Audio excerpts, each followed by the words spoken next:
Elite. Welcome back to the TMF Daily Podcast. Today, we have an exceptional guest joining us who's going to share her knowledge and wisdom with us on the TMF Manager role.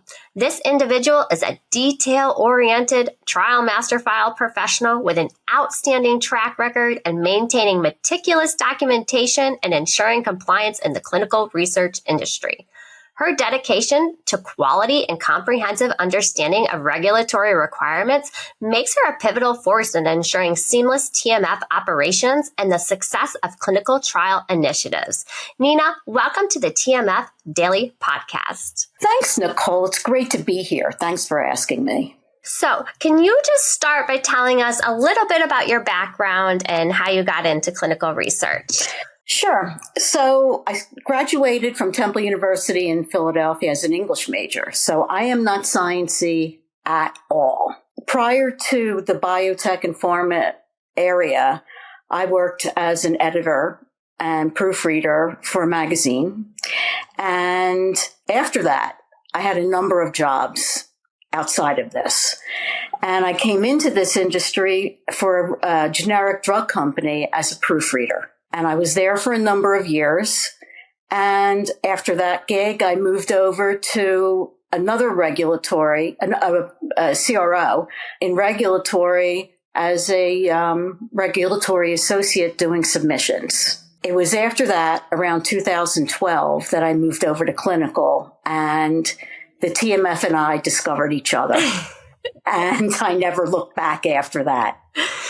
You know, you make a good point. Like being a proofreader, you have that attention to detail, which is so important when working in the trial master file. Like, I really do think that that gives me an extra leg up because I look at things maybe a little differently than other people do. Yeah, it's different being a professional proofreader than just saying, yeah, I know how to proofread. Exactly. So let's just talk about, what does a TMF manager do? What's kind of like, I know there's no typical day because every day is so different, but kind of walk us through what a typical day might look like.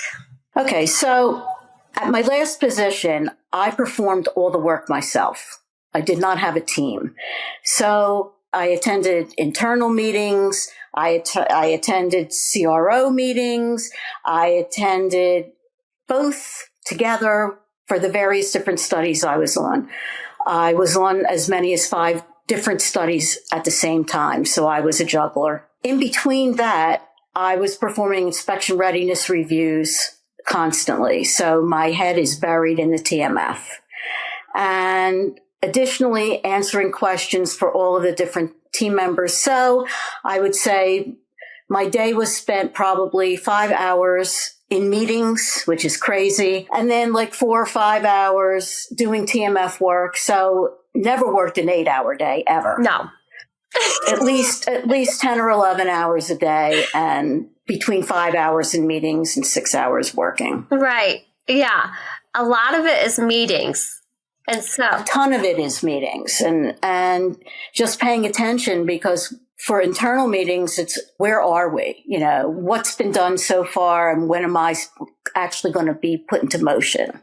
You know, has the first patient been in yet, and all of that stuff. So, you know, until they get to me, it's like forcing yourself to pay attention. But then after that, then they start asking me questions. Where do you stand? How much have you done? Where are you? And go ahead a little bit. Some of these people don't even understand what's in the TMF. Mm-hmm. So I can explain it, and yet, right, unless they actually really understand what I'm saying, they don't get it anyway. They just want to know, why are we behind? Where's the knot? Yeah, right. Are we moving forward? And I can say, yes, we are. And I might even take them inside the TMF and show them what we're doing, but I'm moving ahead. So, now, were you responsible for like writing meeting minutes, or is that someone else's job? They were CTAs or usually whatever they were called for clinical. I don't remember, but no, that was not my job. I just had to be responsible for reporting on where the TMF stood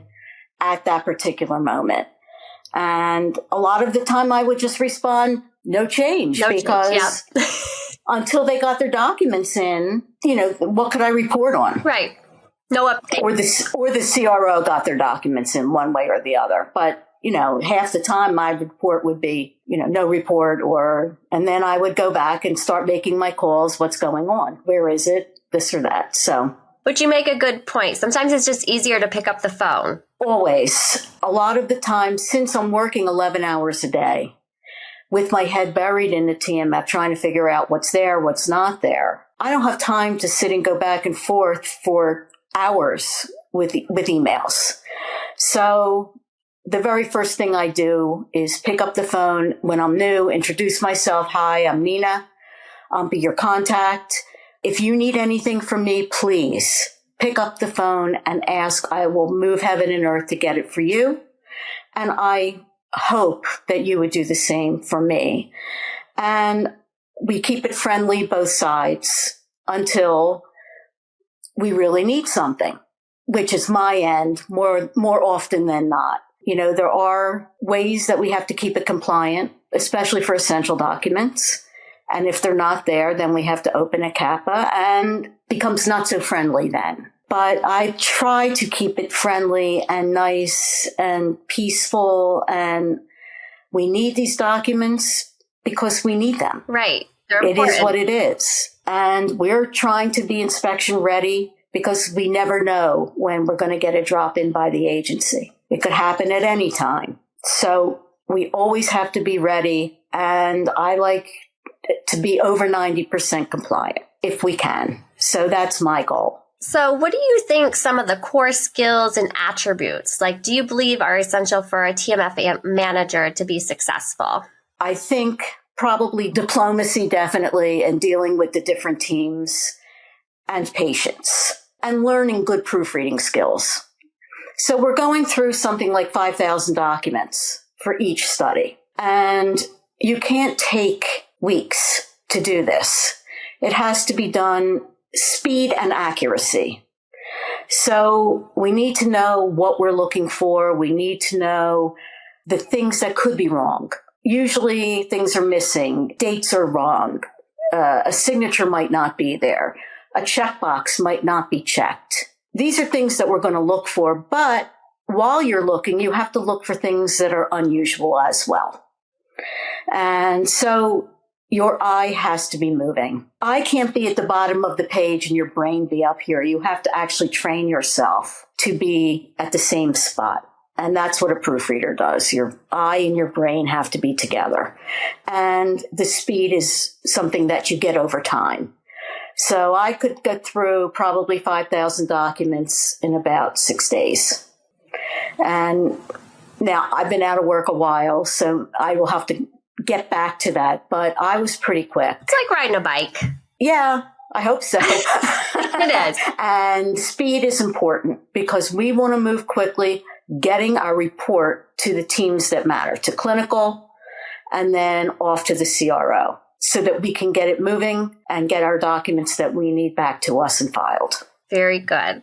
So what are some of the biggest challenges you face in managing the TMF, and how do you overcome them? Well, getting documents is the main challenge, of course. So the first thing I do when I come into a study is I'll run a report in Viva.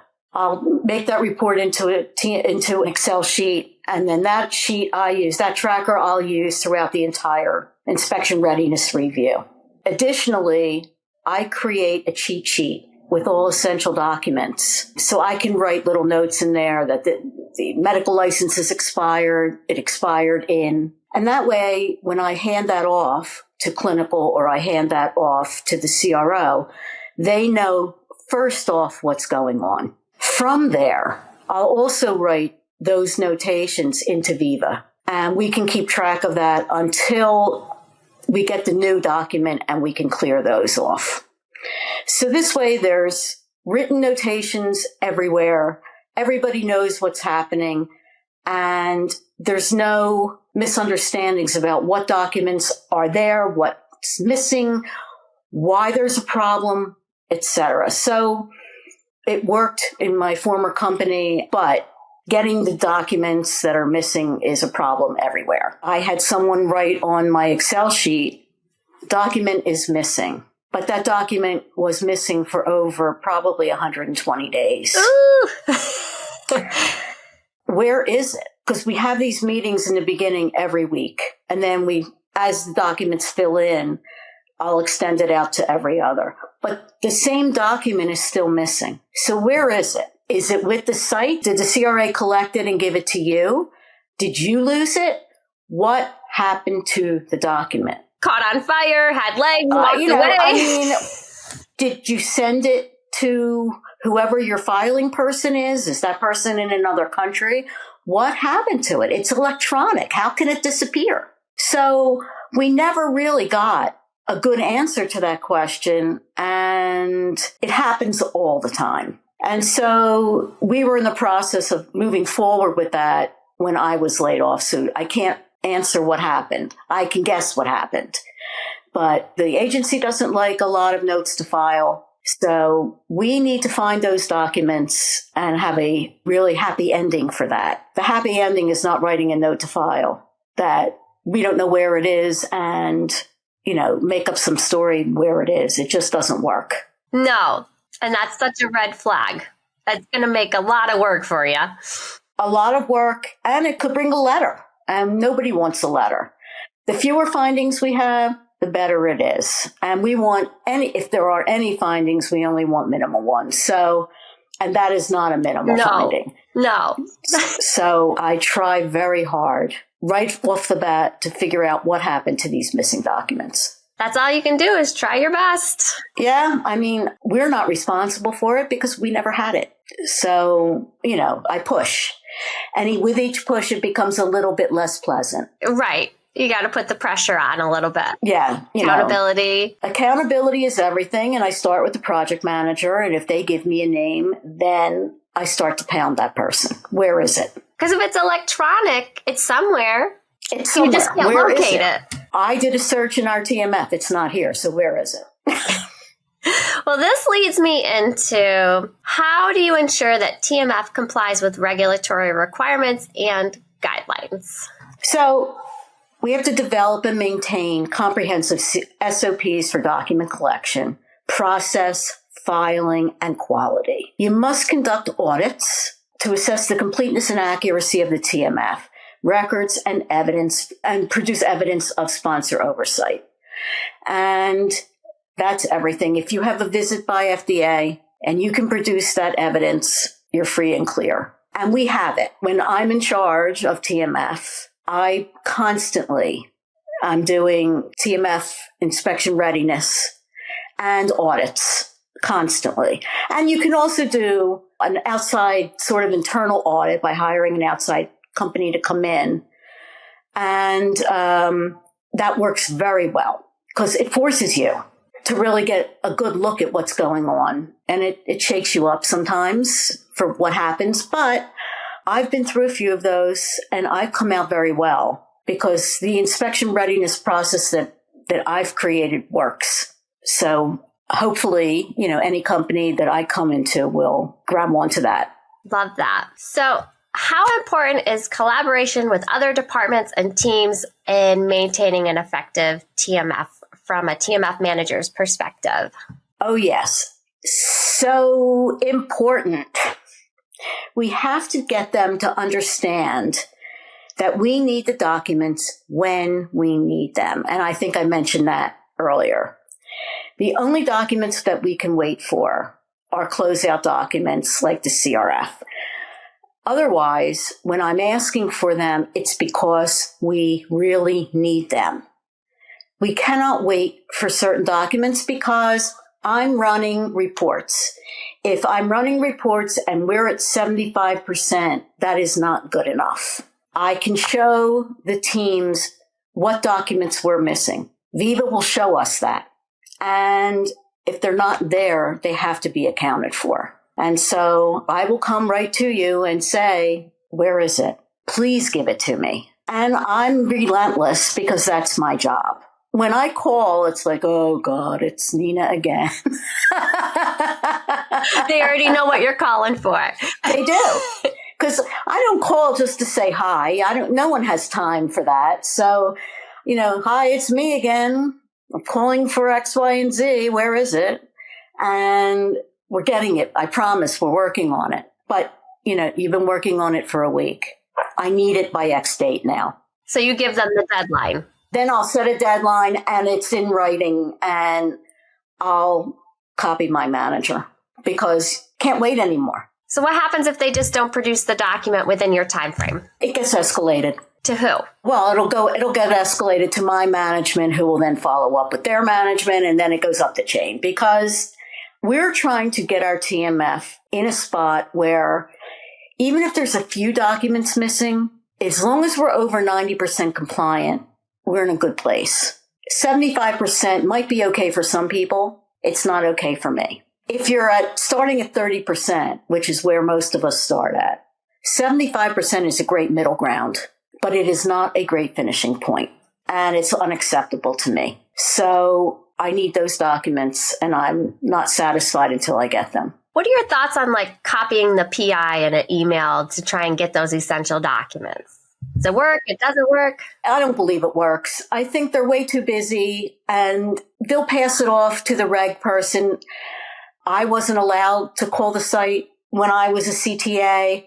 I had great relationships with the reg person, with all of the people responsible for documents at the sites. I made sure that it was a quid quo pro. If they needed something, I was on it immediately so that if I asked for something, they gave it to me. I mean, a few binders or whatever they needed was well worth me getting my documents when I asked for them. Whatever you need to do is well worth it when you're trying to fill in holes in the TMF. So I always had great relationships with them, always.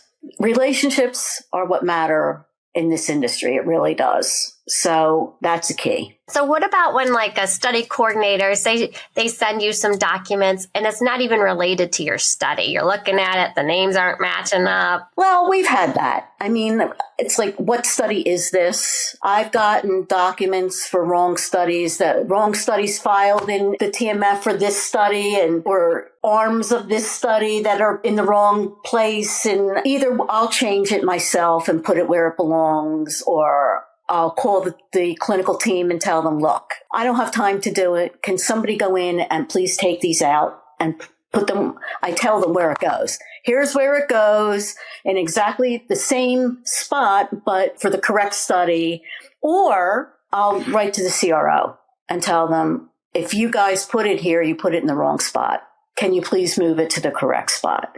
It depends on who put it there. I might ask them to move it. If I'm really busy, I don't have time to do it. Generally, it only takes 2 seconds, but if it's a lot of things and I'm annoyed by it, I'll definitely ask the CRO to move it. Why would you even put it there in the first place? Obviously, it's not the right study. So how do you maintain quality control within the TMF just to ensure all the documents, they're accurate and they're up to date? The first thing to do is when I'm assigned is I run the report in Viva. And then I put all of the documents into that Excel sheet, which I already explained. We'll use the sheet, we'll use the cheat sheet, we'll use all of these things, and it's the meetings. We have meetings once a week where we will line by line go through what's there, what's missing. And I'll give the CRO a chance to tell me where they're at with that. We found that document and we're sending it. It just went to file. So who sent it? I'll put those initials in and when it went to file, the date. So that way we know it went on May 23rd and John Smith sent it. So JS. So if it's not in my TMF in 2 days, 3 days tops, and then I'm going to be going to John Smith, sending him an email and saying, where is it? Then I'll come back to the project manager. It's not there and they didn't answer, and find the document. And it'll be said just like that because somebody's not telling the truth. So, you can't lie when you're telling me the person's name and I have a date and it's not here. Where is it? So that's what we'll do. We'll go line by line by line by line. And then if it's there, I can go back into Viva, document has been filed in TMF on this date. I'll give my name in the actual box. So that way even though it says it for me, it'll say it for everybody, and it's cleared. We'll color code the tracker that it's closed, and we'll follow, and it'll come off of Viva, but it's still on our tracker. And that way everybody knows exactly where we stand from week to week to week to week to week. So as a TMF manager, and we'll use Viva since we're going with that example, like what kind of permissions and like sort of what are some things you can and can't do in the system as a TMF manager? Okay, I can run reports, I can give permissions. I personally don't have a lot of systems experience. I'm sure that there's other TMF managers who have lots of systems experience. In my former company, we had a systems manager, and there was a line between us. He handled all the systems work. I handled the TMF stuff. If there were systems questions, I directed them to him. If somebody had a TMF issue, he directed them to me, and we did not cross, ever. It's that way in a lot of companies. Some companies look for a TMF person who can do both. I think it would be a little tricky to do both. TMF systems is a full-time job in itself. And TMF management is a full-time job in itself. Knowing what they both entail, I think your brain would kind of be scrambled doing both. But never having done both, I don't know how hard or easy it would be, but I can give permissions and I probably could do a search for things, but that's about my capabilities in there. So how do you approach training and development for a TMF team to ensure they're proficient in the TMF? So I'll take the processes or the SOPs or whatever it is, and we'll do it online. And I like to do it in person together for the group. I don't like to tape it because I want to be able to see that they're getting it. It's important. We all have to do it the same way because if I'm new coming in, everybody has done this before in some way or another. And as we're a team, we have to do it all the same way. We cannot be doing things differently. So if I see that someone is not getting it, I will privately reach out and offer to do a one-on-one with them in real time so that we can actually do something together. And if there are questions, I can answer them there. The idea is to make sure that this person understands what to do, not to embarrass them or make them feel stupid, which people have done to me in the past. Not everybody understands everything the first time around. And in a group setting, a lot of people are shy and don't want to ask questions. And so this way, if somebody has a question, they can ask me. I'm not, I get it. It may not be the simplest thing that they've ever done. So if we're doing it together, oh, I get it. So, and we'll keep doing that task until they're good at it, until they feel comfortable doing it. And then they're on their own. And I have done that with several people, and it makes them feel confident. And that's the goal here. The goal is to be confident in what you're doing and to feel like you're part of the team in a way where you're making a contribution. And that's what my goal is. My goal is to have everybody feel that they're making a contribution. So as a CTA manager, are you training like the TMF and the eTMF system to project managers, CRAs? Like where does the line, or is it just CTAs? I've taught a vice president how to use it. I had a VP reach out to me. So Nina, I have a document that needs to be filed and I don't want to bother my admin with this. Can you show me real fast how to do this? How long would it take? And I said, 5 minutes. So he said, can you come up? So I said, sure. So I went up and I said, okay, can I sit down and show you? So I pulled up a chair and exactly what I just explained, I had him do. I said, okay, we're going to do this together. And I brought up the TMF and I said, okay, so what's the document? And it was some kind of letter, something. So I went into correspondence and I pulled up into correspondence. This is correspondence. So here's where you have to put it. And once we were done, he did everything. I didn't touch the mouse. He did everything. He said, wow, that was great. And I said, and now you can do it anytime you need to put something in there. And I showed him the reference model. So if you ever don't know where to put something, all you have to do is write into search where you want to put it, and it'll tell you where it should go. I had no idea. And I said, well, it's not scary. You just have to know what to look for, what to ask. And I said, you can always call me and ask me, and I'll be happy to tell you what to do. And I had people from different studies and different sections call me and ask me, where would you suggest I put this? And to make it easy and to not make people feel dumb or just not right, I would always say, download the reference model from DIA and just type in what you're looking for, and it will show you right off the bat. And, well, can you show me? Sure. Come on over. And I would have people stop by, or we would do it online once I went remote. And I was always happy to help. That's the key. The key is being always available to help somebody learn something. Education is the key. And I don't know about you, but I would rather have someone send me an email, pick up the phone and call me and ask, where should I file this document? Or where's the best place? Than backtracking oh, that wasn't a great spot to file that. No, and then you have to do a search for, well, I filed it. Where? I don't know. I don't know. In the junk drawer. And then you're doing a search, and then you find 20 documents were filed there incorrectly, and then you have to move the whole bulk thing over. And yeah. So I always encourage people, if you're not sure, please ask. And we'll make sure that you're filing it in the right place, and I'll show you how to make sure. So what kind of changes or trends do you see that are emerging in the trial master file management over the next few years? The TMF is becoming more of a priority in the industry, definitely. Finally, people are understanding what it is and how we are using it. So inspection readiness and processes are becoming much more important. Also, I read just the other day that AI has been introduced in document management. I did not know this. And in document classification.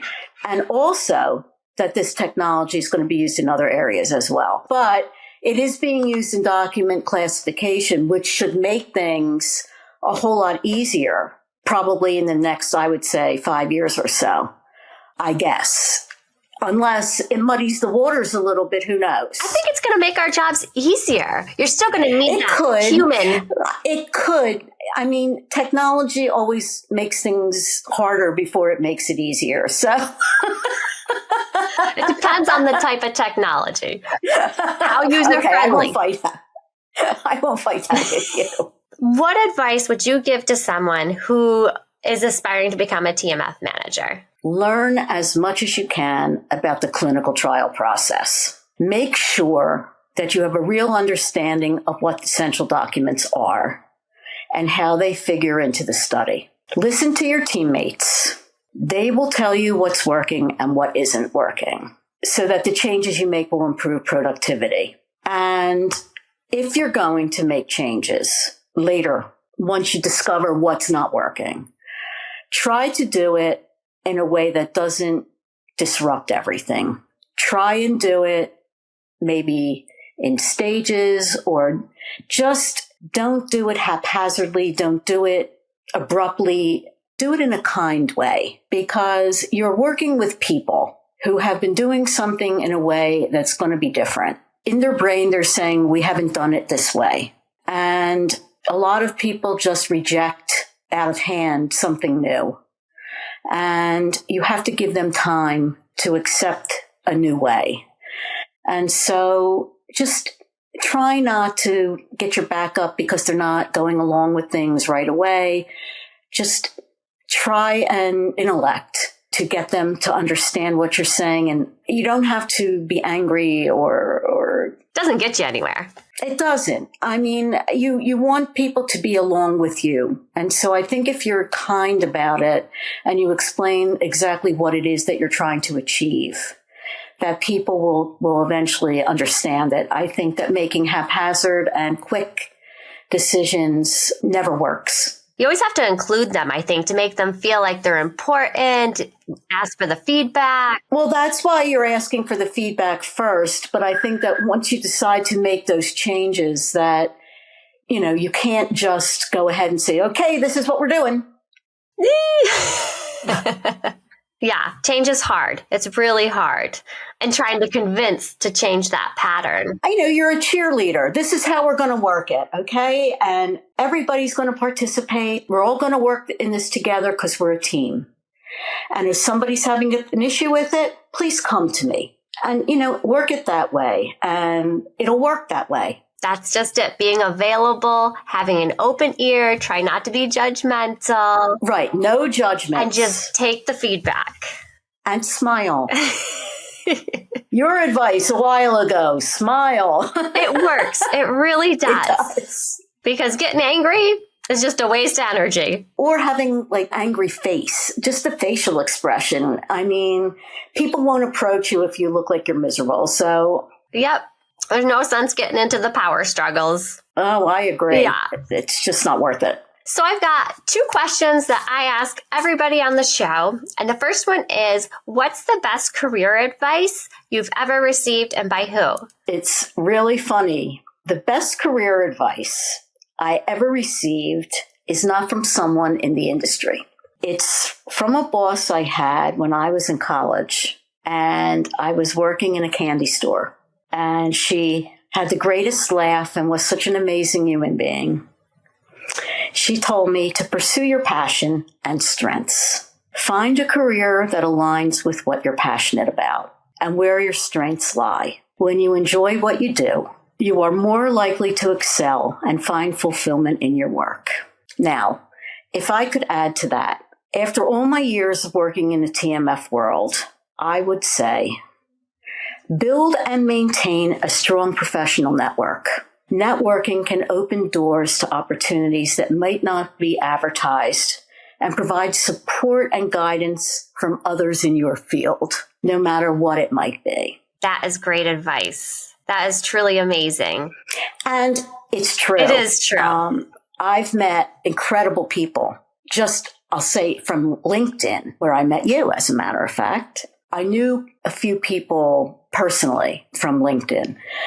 And when I was laid off from my job, I had such an outpouring of people personally that I knew, but from strangers who I've never met in my life, who were feeding me jobs and offering support. And it's such an amazing feeling to know that these people are interested and care. And because you don't have to say anything, you can be silent. No one has to say anything. But even today, I have people feeding me jobs, and it makes you feel so grateful that they do this. And I have done it as well. I have fed people jobs, and you share when someone's out of work, can you please help? And, you do what you can, and it's a community of people, especially in our industry where now so many people are laid off.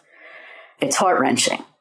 So, we all do what we can for each other, and hopefully it helps. But yeah, I think that LinkedIn itself has become such a heartwarming group. I don't know what it's like in other industries, but in our industry, I think it's just an amazing group of people. That's what I love about our industry. It's like we're so caring and giving and helpful. Like you ask for help and somebody's there. I agree. I really do agree. I mean, there are days where I'm very down, and out of the blue, somebody will say, "Hey, Nina, have you applied to this yet?" And I mean, it's like, wow. Yeah. And it's like, thank you. It just astounds me every time. Everybody out there, I want to thank you for everything. I mean, I can't even explain what it does for your mind to know that there's all these people out there who are willing to help. And I hope this helps. All right. And my last question for you is, what is your favorite TMF document and why? My favorite TMF document is the 1572. How come? Okay. Well, there's a ton of information on it, first of all. And so being a proofreader, using all this info for all the stuff that we look at. So you have the PI name, the site name, the lab names, the site address, the sub-Is, the signature, date, title, etc. Well, Nina, thank you so much for joining me on the TMF Daily Podcast. Thanks for inviting me, and this was a lot of fun, and I really appreciate it.